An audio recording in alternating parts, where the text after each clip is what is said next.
I have been given a huge platform across the country, in some forms even around the world, because I'm white. And many black parents lose their children, many Muslim parents lose their children, Jewish parents lose their children, and nobody pays attention.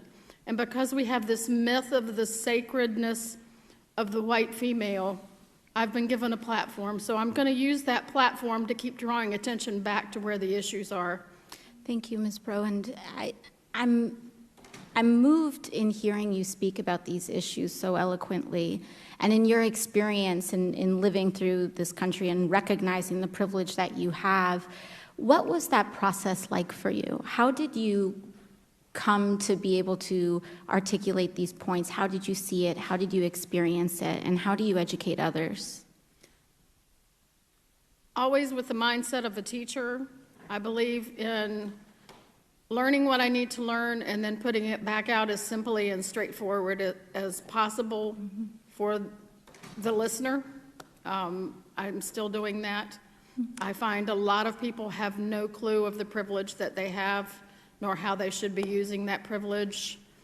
As I mentioned before, many people think being non-racist is okay, and that's enough to solve our country's problems, and instead we need to be actively anti-racist. And what is the distinction between being non-racist and anti-racist? Non-racist is saying I don't recognize anybody's color, I think that we're all equal and we should all be treated fairly, and that's kind to a point.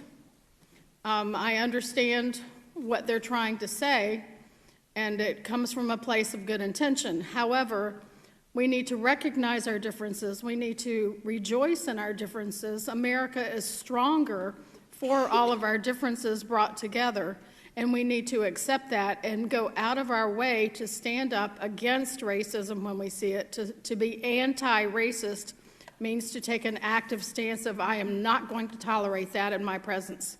Thank you. Thank you so much, Ms. Breaux. This is a congressional hearing on white supremacy chaired by Congresswoman Alexandria Ocasio-Cortez, as she speaks with Susan Breaux, the mother of Heather Heyer, the 32-year-old activist who was killed by a car driven by a neo-Nazi at Charlottesville.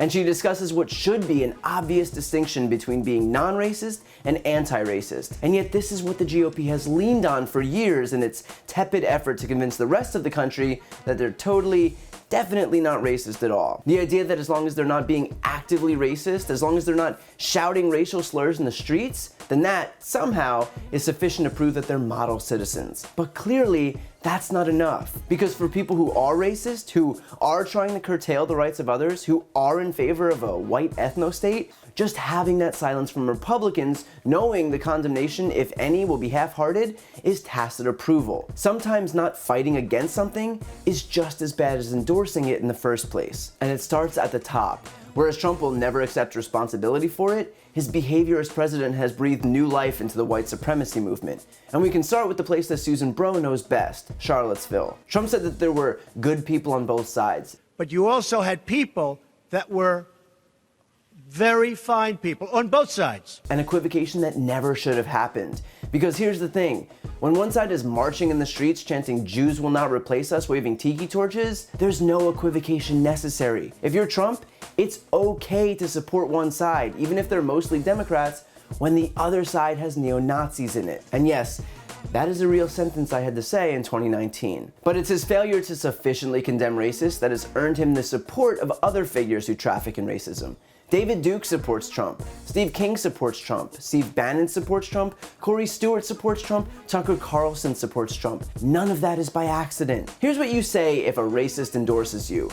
Don't. See how easy? Because while Trump might take the adulation anywhere he can get it, his refusal to forcefully condemn someone who traffics in hate might as well be an endorsement of it. When you're supposed to be a leader, you don't have the luxury of pretending you don't have an opinion one way or the other. And that's just what it is. Pretending. It's political theater. Because Trump knows all of this. It's just that he'll take the support wherever he can find it. When his base is an ever-shrinking minority of morally bankrupt hardliners, when he's been abandoned by everyone who realized his populist posturing in 2016 was a sham, when blue-collar workers realize they're being fed crumbs while the ultra-rich are making off like bandits, then every vote counts. So if you think he's going to offer anything close to legitimate condemnation of racists whose support he needs heading into 2020, then I've got an overpriced apartment on Fifth Avenue to sell you. Luckily, we have people like like Heather Heyer's mother who aren't afraid to face head-on the same forces that took her daughter from her. And while Trump is busy pretending, Susan Bro isn't.